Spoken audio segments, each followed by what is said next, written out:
Boa tarde, pessoal. Eu sou a doutora Andressa, eu sou médica, trabalho no Centro de Intoxicações aqui do Estado do Espírito Santo e a gente vai conversar um pouquinho, então, sobre a abordagem das intoxicações agudas na atenção primária à saúde.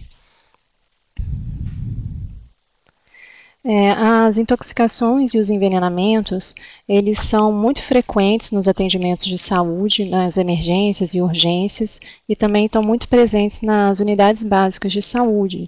Então, o objetivo dessa aula é orientar as equipes de atenção primária à saúde para o primeiro atendimento dos casos de intoxicação e envenenamento agudos, e auxiliar também no diagnóstico, tratamento e na prevenção das intoxicações.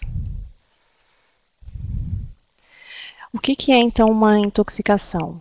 A intoxicação é um processo patológico causado por substâncias químicas e é caracterizado por um desequilíbrio fisiológico secundário a modificações bioquímicas no organismo. A intoxicação é a manifestação do efeito nocivo da interação de substâncias químicas e um organismo vivo. Quando que a gente vai suspeitar de um caso de intoxicação? É muito importante a gente ter essa suspeita em mente, porque a gente só vai conseguir fazer o diagnóstico se a gente pensar na possibilidade. Então, assim, os quadros de início súbito, que não tem nenhum motivo evidente, se tiver com informações inconsistentes ou bizarras, paciente que é encontrado inconsciente ao lado de frascos de medicamentos ou produtos tóxicos, na presença de sinais e sintomas em mais de uma pessoa da comunidade ou membro da família, paciente que se apresenta com alterações psíquicas agudas, como delírios, alucinações, sonolência excessiva. Algumas alterações no exame físico também são sugestivas, como secura de boca, salivação excessiva, alterações no diâmetro de pupila, como midríase e miose. Pacientes que chegam com história de picada de animais ou insetos desconhecidos ou não identificados. Início súbito de vômitos, diarreia, dor abdominal, dificuldade para respirar, distúrbios visuais. Alguns produtos eles têm um odor característico que a gente consegue detectar então no hálito do paciente, então esse hálito característico também ajuda a gente na suspeita de alguns casos de intoxicação. E considerando os casos de intoxicação, a complexidade desses casos, a diversidade de substâncias envolvidas e mesmo a variabilidade da gravidade, que pode ser desde um caso bem simples até um caso extremamente grave, qualquer caso suspeito ou confirmado de evento toxicológico é orientado a entrar em contato com o Centro de Informação Toxicológica da sua região para que ele possa fornecer o apoio ao diagnóstico e tratamento desses casos. Eu trouxe aqui algumas estatísticas do nosso Centro de Intoxicação aqui do Estado do Espírito Santo do ano passado. Então, assim, para vocês terem uma noção como os principais atendimentos e como que eles se apresentam. A gente tem aqui, então, um grande número de casos de atendimento por animais peçonhentos. A gente tem destaque, então, para os escorpiões, as serpentes e aranhas, que são os mais prevalentes. Além disso, também um grande número de atendimentos por medicamentos, e aqui se enquadra tanto as tentativas de suicídio, pacientes que fazem ingesta acidental, uso terapêutico, entram todos aqui nessa quantidade. Tem também uma quantidade razoável de casos de intoxicação por agrotóxicos de uso agrícola, e aí tanto as exposições ocupacionais como acidentais, e as intoxicações e exposições por produtos domissanitários. A gente tem muitos acidentes em casa com crianças que têm um produto de fácil acesso e acabam ingerindo esses produtos, ou mesmo nos casos de tentativa de suicídio com alguns produtos domissanitários. Quanto à distribuição desses casos por sexo, é mais ou menos sexo masculino e sexo feminino é bem comparado. A gente tem 52% no masculino, 48% do feminino, dos casos do ano passado, mas a gente observa uma distribuição um pouco diferente, principalmente no caso de medicamentos, onde a gente observa uma incidência bem maior no sexo feminino do que no sexo masculino. Nos acidentes por animais peçonhentos, aí a gente já observa uma incidência maior no sexo masculino do que no sexo feminino. E aí a gente vê os casos de escorpião, maior no sexo masculino, as serpentes, e as aranhas são até semelhantes nos dois sexos. Outro que tem um destaque para o sexo masculino são as intoxicações e exposições a agrotóxicos de uso agrícola, e o restante é mais ou menos semelhante os casos de acometimentos em homens e mulheres. De acordo com a circunstância, então, 53% dos casos atendidos no ano de 2016 foram exposições acidentais, 19% foram tentativas de suicídio e 12% ocupacional. Então, essas foram as principais circunstâncias que a gente teve. E aí tem uma quantidade que foi de abuso, prescrição médica inadequada, interações medicamentosas, erro de medicação, que ocupam uma menor quantidade. Segundo o desfecho dos casos, a gente vê que a grande maioria dos casos, 89%, então, ele teve um desfecho, foi fechado como um quadro leve, 8% foi moderado e 3% dos casos foram casos de intoxicações graves. Como que a gente vai fazer, então? A abordagem inicial do paciente intoxicado ou com suspeita de intoxicação, a primeira coisa que a gente vai fazer é avaliar como que está o estado geral desse paciente. Se o paciente tem um bom nível de consciência, está com sinais vitais estáveis, a gente completa a história, o exame físico e vai entrar em contato com o centro de intoxicações que vai passar as orientações a partir daí como que deve ser procedido. Se o paciente se apresenta com quadro de depressão do nível de consciência, alguma alteração importante dos sinais vitais, a prioridade é tentar estabilizar esses sinais vitais do paciente, manter as vias aéreas, para posteriormente entrar em contato com o CIAT e providenciar o transporte para a unidade de referência. Muito importante então, a gente manter a via aérea desses pacientes, pois nos casos de intoxicação ou sobredosagem de medicamentos, a principal causa de óbito é por obstrução de via aérea, por conta o paciente ele tem uma redução da capacidade de manter a via aérea pérvia, e essa é a principal causa de óbito nesses pacientes. Após entrar em contato com o CIAT, caso seja necessário também transporte, tudo, vai ser feito as primeiras orientações, e aí a coisa importante para esse primeiro procedimento com o paciente é identificar qual foi a via de exposição. Então, assim, se foi por via dérmica, se foi por via ocular, por via inalatória ou por via oral, porque aí a gente já começa as medidas de descontaminação, que são as medidas iniciais para esses casos. Então, assim, eu vou falar depois detalhado de cada uma das vias. Aqui tem só, então, um pequeno resuminho do que vai ser feito para cada via, as medidas de descontaminação, e aí, conforme o quadro clínico e o contato com os CIATs, pode ser orientado a usar algum antídoto apropriado, se tiver disponível na atenção primária, e providenciar o transporte para a unidade hospitalar, ou mesmo, dependendo da substância que for exposta, se for de baixa toxicidade, se a dose ingerida não for uma dose tóxica, pode ser orientado a liberação do paciente após esse atendimento inicial. O encaminhamento desses pacientes, então, ele é feito para todo paciente que apresentar sinais de gravidade. Então, um paciente que se apresente com instabilidade hemodinâmica, rebaixamento do nível de consciência, convulsão, arritmia cardíaca, uma hipertermia acentuada, deve ser fornecido, então, um suporte inicial para esse paciente e providenciar o transporte para a unidade hospitalar de referência. E, independente do quadro clínico e da gravidade do paciente, a depender do agente tóxico e da dose ingerida, mesmo que ele se apresente assintomático, pode ser indicado essa transferência para uma unidade de referência. Por isso que é importante entrar em contato com o centro de intoxicação, porque ele sabe identificar quais são os produtos potencialmente tóxicos, o paciente que está bem, que pode evoluir mal, e aí a gente consegue essa transferência antes que o paciente apresente um quadro mais grave. Então, só para repetir um pouco, né, a avaliação dos sinais vitais, manter os parâmetros adequados até que o serviço de remoção chegue quando necessário.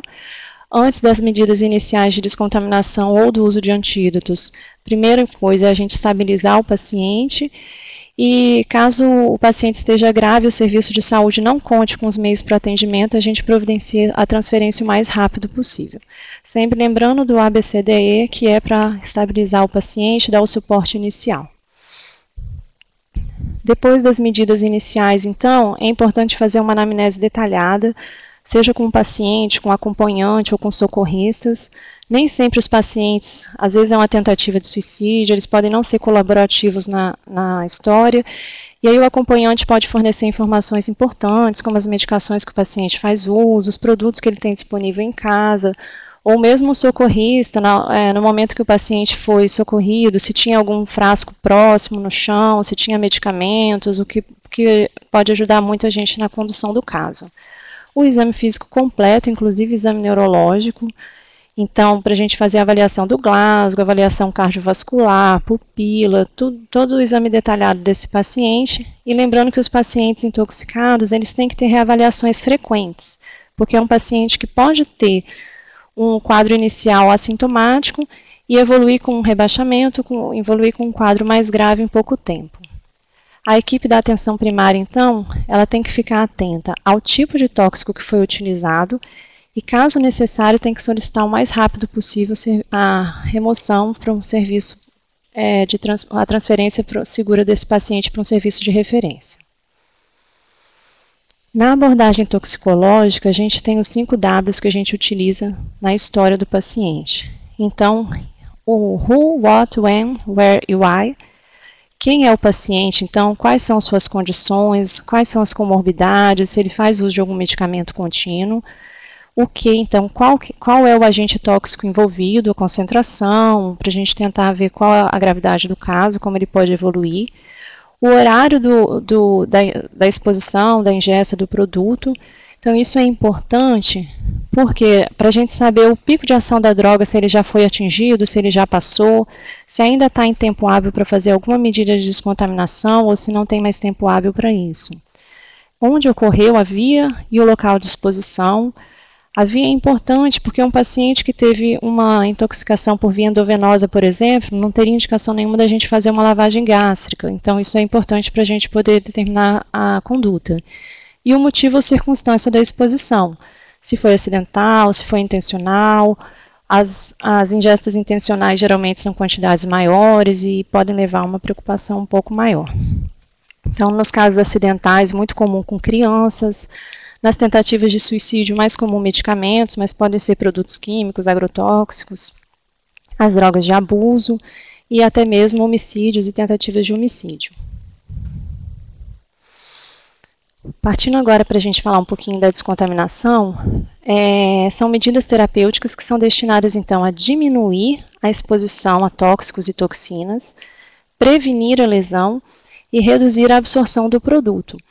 E aí, levando isso em consideração, o tempo ele é fundamental para a gente nesse momento. Quanto menos tempo exposto ao produto, maior chance da gente conseguir fazer essa descontaminação. Na descontaminação cutânea, é importante, então, a gente remover as vestimentas contaminadas, depositar em plásticos, porque isso evita a contaminação das demais pessoas, lavar a pele por 15 a 30 minutos com água corrente, atentar para áreas que são de difícil acesso e que podem deixar um acúmulo de produto que continua sendo absorvido, então as áreas retroauricular, ungueal, umbilical, couro cabeludo, axilar e pubiana, e sempre lembrar da proteção da equipe assistencial, então uso de luvas, de avental, de óculos de proteção para proteger toda a equipe. No caso de intoxicação e exposição ocular, o alto grau de dor e irritação que o paciente apresenta, as estruturas mais vulneráveis são a conjuntiva e a córnea, os ácidos e álcalis eles têm efeitos lesivos porque eles são corrosivos, e aí deve-se proceder a uma descontaminação imediata com água corrente ou soro fisiológico, no sentido de medial para lateral por pelo menos 15 minutos. A gente sempre orienta essa descontaminação de medial para lateral, para a gente evitar a contaminação do olho contralateral com o produto. Não é recomendado o uso de substâncias neutralizantes e nos casos com suspeita de lesão ocular, deve solicitar uma avaliação do oftalmologista. Nos casos de exposição inalatória, é importante remover a vítima para um ambiente arejado, o socorrista sempre utilizar um equipamento de proteção, promover a oxigenação e ventilação desse paciente, se necessário, tratar broncoespasmo, tratar edema pulmonar, e lembrar que nesses pacientes pode ser necessário também a descontaminação cutânea e roupas, caso estejam contaminadas. A descontaminação gastrointestinal é um caso que a gente tem que avaliar o risco-benefício de realizar. Os estudos mostram que depois de 1 hora da ingesta, pouca quantidade do produto consegue ser removida com a indução de vômitos e lavagem gástrica. Então, quando a gente indica, geralmente é na primeira hora e tem que ser avaliado o risco-benefício do procedimento. Então, isso vai depender do grau de toxicidade da substância ingerida, da dose ingerida, do tempo de ingestão, da presença de sinais e sintomas, se houver alguma suspeita de intoxicação grave, do risco de deterioração do quadro clínico, no caso de ingesta de múltiplas substâncias, que pode ocorrer uma potencialização entre os toxicantes, e se houver alguma contraindicação à passagem de sonda nasogástrica ou êmese. Essa remoção, então, ela pode ser feita tanto com indução de vômito como lavagem gástrica. A indução de êmese, quando realizada na primeira hora, ela recupera em torno de 21 a 38% do agente tóxico. E essa eficácia ela é diretamente proporcional à rapidez de execução. Ela é indicada em alguns casos de tratamento pré-hospitalar. Ela tem a vantagem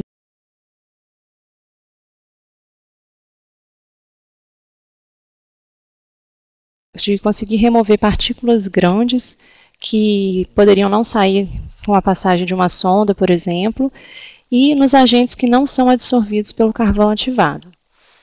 As contraindicações à indução de êmese seriam nos pacientes menores de 6 meses, paciente com alteração neurológica, então alguma depressão do sistema nervoso central, casos de convulsão, de agitação, nas ingestas de cáusticos, de derivados de petróleo e nas gestantes no terceiro trimestre.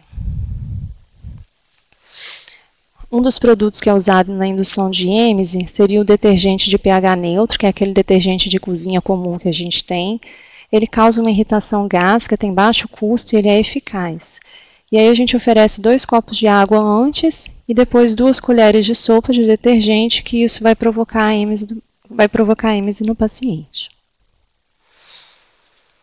As complicações da indução de êmese são os vômitos incoercíveis que podem ocorrer, o risco de pneumonia aspirativa, gastrite hemorrágica ou mesmo síndrome de Mallory-Weiss, que é quando o paciente apresenta múltiplos episódios de vômito que podem ocasionar uma laceração esofágica. Partindo para a lavagem gástrica, então, as indicações de lavagem gástrica seriam paciente que não apresentou vômitos, pacientes que não são cooperativos, se o paciente tem alteração de nível de consciência, e aí a gente tem indicação de intubar previamente, para depois passar a sonda para fazer a lavagem, nas crianças menores de 6 meses, para a remoção de agentes que não são absorvidos pelo carvão ativado. Contraindicações à lavagem: paciente que esteja agitado, paciente apresentando convulsões, pacientes com Glasgow menor que 8, que tem alteração do nível de consciência, nesses casos é obrigatório intubar o paciente antes.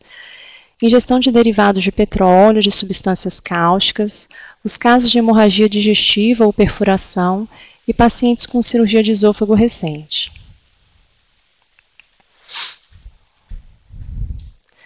Complicações da lavagem gástrica, risco de aspiração e pneumonia, sangramento nasal na hora de passar a sonda, alguns casos raros, mas pode ocorrer arritmia cardíaca, laringoespasmo, trauma com perfuração esofagiana, erosão esofágica e gástrica, ocasionando sangramento digestivo.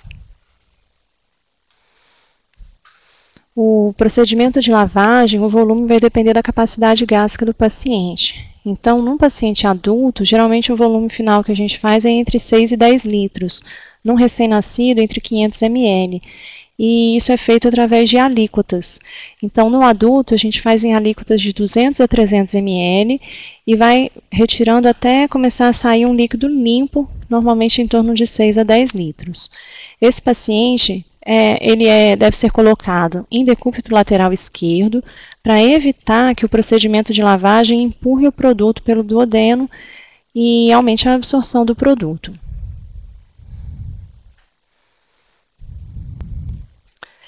Uma coisa que é importante ficar atento é que não existe necessidade de realização da lavagem gástrica se for ingerida doses pequenas ou moderadas e se tiver o carvão ativado disponível para ser administrado prontamente. Os estudos têm mostrado que uma dose única de carvão ativado, mesmo sem esvaziamento gástrico prévio, ela é tão eficiente quanto a sequência lavagem e carvão. Em alguns casos, a indicação de lavagem, ela acaba retardando muito o procedimento, acaba demorando muito e acaba retardando muito a realização do carvão ativado. Então, hoje em dia, a indicação da lavagem ela tem cada vez sido menor.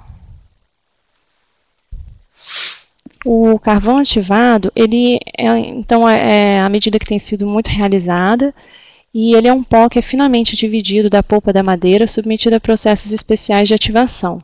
Ele é 100 vezes mais poroso do que o carvão comum, e ele é utilizado como um antídoto universal. Ele é indicado na maioria dos casos de intoxicação, tanto para medicamentos, agrotóxicos, plantas, e a ação dele é através da adsorção das moléculas, e com isso diminui a absorção gastrointestinal. Ele também interrompe a recirculação enterohepática, então, em alguns casos, ele pode ser utilizado em doses seriadas. Esses casos seriam algumas das substâncias que nós indicamos doses seriadas, são essas substâncias que tem nesse quadrinho aqui do lado. Então, os principais, o fenobarbital, os salicilatos, digoxina, neurolépticos, dapsona, os inibidores de colinesterase, como organofosforados e carbamatos, e antidepressivos tricíclicos. Então, assim, são algumas substâncias, não são muitas que nós indicamos o uso seriado, a maioria usos em dose única, mas nesses casos, então, por conta da recirculação, pode ser necessário doses seriadas. E aí, como que é feito esse carvão? A dose utilizada nos adultos é de 50 gramas de ataque e, caso necessário, doses seriadas, a gente orienta 25 gramas de 4 em 4 horas de manutenção, sempre por via oral ou por sonda. Nas crianças vai ser 1 grama por quilo e, se necessário, 0,5 gramas por quilo de 4 em 4 horas, também via sonda ou via oral. Na dose única não tem necessidade de usar o catártico, a gente indica no caso de doses seriadas e, como eu falei, ele tem indicações precisas, não é feito de rotina para qualquer produto. Pode ser diluído em 200 a 250 ml de água, ou então pode ser diluído em soro fisiológico ou suco, até para facilitar a administração quando é feito por via oral. As contraindicações ao carvão, na verdade, seria a não indicação porque não traz benefício, né? Nos casos de cáusticos, como os ácidos e álcalis, os metais, como o ferro e lítio, e o hidrocarboneto, como álcool e combustível, que são substâncias que não são absorvidas pelo carvão. As complicações do uso do carvão ativado seriam distensão gástrica, vômitos, broncoaspiração, constipação intestinal e fecaloma, e aí nesses casos, após a administração de múltiplas doses, a gente orienta o catártico 20 minutos após a terceira dose. Os catárticos, então, eles são usados por aumentar a peristalse, diminuem a absorção do tóxico, e dentre as possibilidades a gente tem o sulfato de magnésio, o manitol e o sorbitol. Quando que eles são indicados, então? Nos casos de uso de dose múltiplas de carvão ativado, para remover medicamentos de liberação lenta ou com alto grau de toxicidade. São contraindicados em casos de ilho adinâmico, de diarreia, de obstrução intestinal, trauma abdominal, insuficiência renal ou nos acidentes por cáusticos. Os mais usados, então, o sulfato de magnésio, manitol e sorbitol. O sulfato de magnésio, lembrando sempre que é por via oral, 250 mg por quilo em crianças, de 15 a 30 gramas em adultos. E aí é sempre bom, a gente sempre pergunta qual é a apresentação que existe no serviço, porque existem as ampolas de 10% e 50%, e aí a dose vai variar de acordo com essa apresentação. O manitol e sorbitol de 1 a 2 gramas por quilo.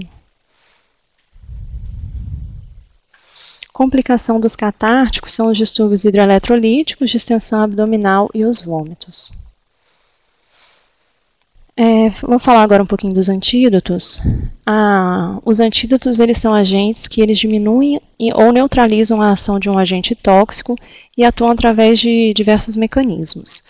É importante a gente ter em mente que a grande maioria dos casos de intoxicação, o que vai salvar o paciente é a abordagem inicial e o tratamento de suporte, uma minoria de casos que vai ter indicação de realização de antídotos, e aí é importante entrar em contato com o centro de intoxicação, que ele vai indicar os casos em que tem indicação e qual a conduta que tem que ser procedida.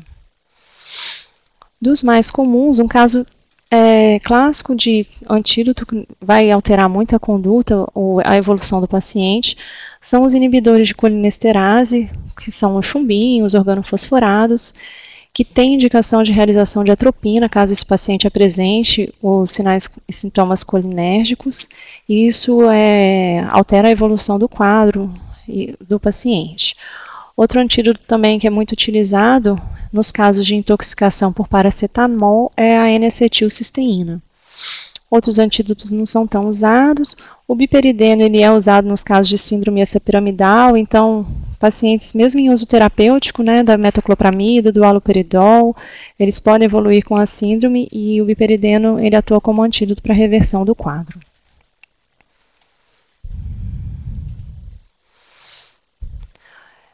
Sobre exames complementares, a maioria dos pacientes com intoxicação não tem necessidade de fazer exames complementares. Deve ser avaliado, então, o custo-benefício dessa realização de exames e se vai modificar alguma coisa a condução do caso. Então, coisas que a gente tem que se perguntar. O resultado do exame, ele vai alterar a abordagem, o tratamento do paciente? Ele vai estar nas nossas mãos em tempo hábil ou ele vai atrasar o nosso tratamento enquanto a gente aguarda o resultado desse exame? Então, assim, quando necessário, geralmente os exames eles são solicitados em ambiente hospitalar.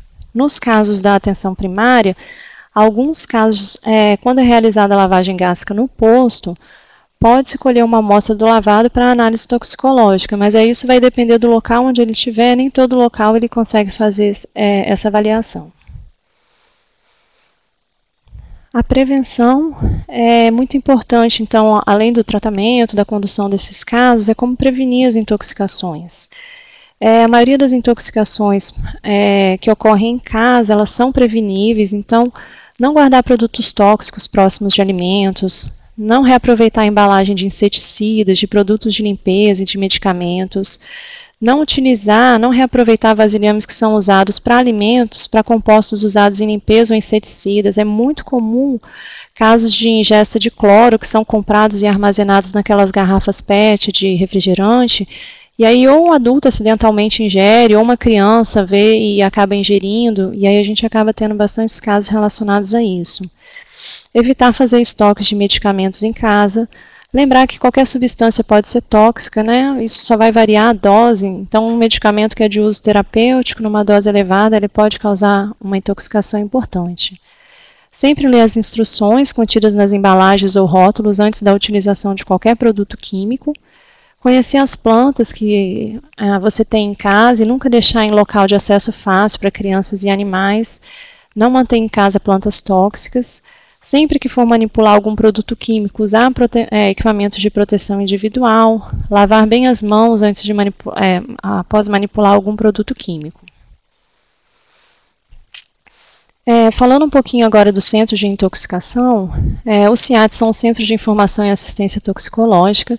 Dentre as principais ações, eles atuam então no suporte, no diagnóstico e tratamento das intoxicações, envenenamentos. Esse suporte pode ser telefônico ou presencial, dependendo do serviço. Suporte clínico na avaliação de gravidade das intoxicações e envenenamentos para o correto encaminhamento às unidades referenciadas quanto necessário. Orientação aos profissionais atuantes nas unidades básicas, nos hospitais, nas UPAs, nos serviços de remoção para a abordagem dos pacientes intoxicados. Atendimento especializado do paciente com intoxicação grave, contando com o apoio de profissionais capacitados e suporte laboratorial e terapêutico em algumas regiões. O atendimento da população geral é um atendimento que é feito em regime de plantão 24 horas, a descagem é gratuita, na orientação imediata das informações sobre o risco tóxico de produtos comerciais, de animais peçonhentos e plantas tóxicas. Orientação das condutas iniciais frente a acidentes tóxicos domiciliares, avaliando necessidade de encaminhamento para a unidade de emergência. Diversos casos de acidentes domiciliares, eles podem ser resolvidos em casa, então a própria orientação é dada ao paciente de como proceder. e atua também na campanha de prevenção de acidentes tóxicos utilizando as mídias. Eu fiz aqui só para finalizar 2 casos clínicos para a gente orientar a condução de pacientes então intoxicados na unidade básica, como que vai ser feito na atenção primária.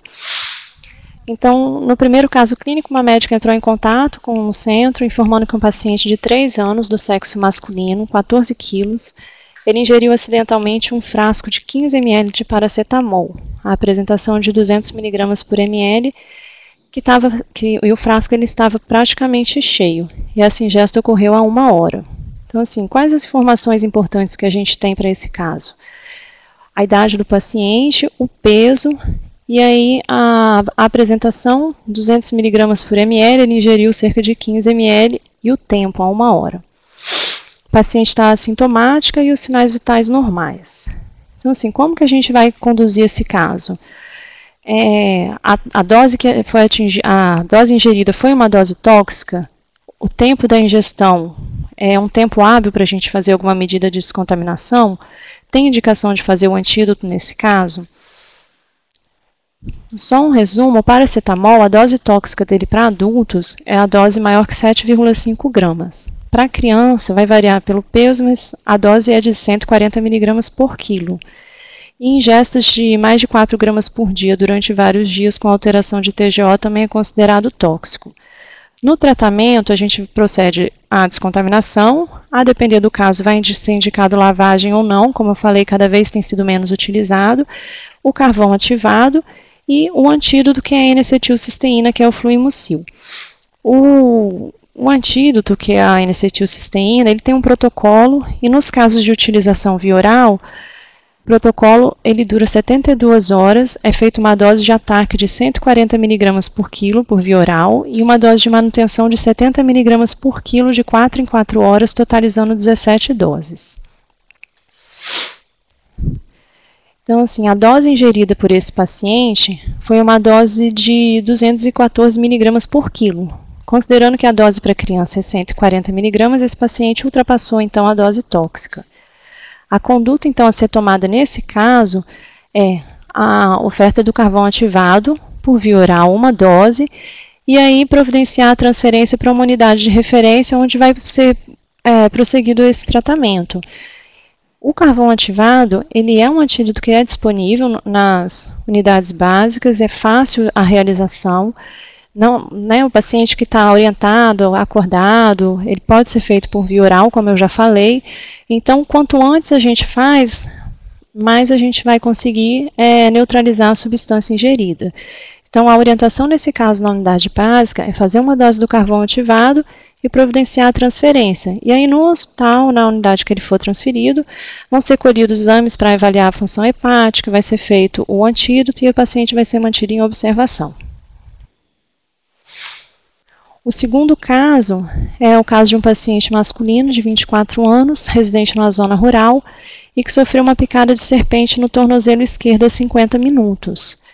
E aí é muito comum os pacientes ou matam a cobra e levam a foto, ou eles levam a própria cobra, colocam no saco e levam para a gente avaliar. E esse paciente tinha tirado uma foto que a gente avaliou, tratava-se de uma serpente do gênero Bothrops.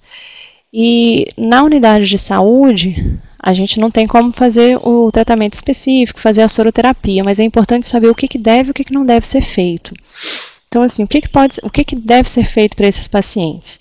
Entrar em contato com o centro de intoxicação do local, lavar o local da picada com água e sabão, manter um membro acometido elevado, oferecer líquido à vítima, e aí o paciente vai ser encaminhado para um serviço de referência mais próximo, onde pode ser prosseguido o tratamento dele.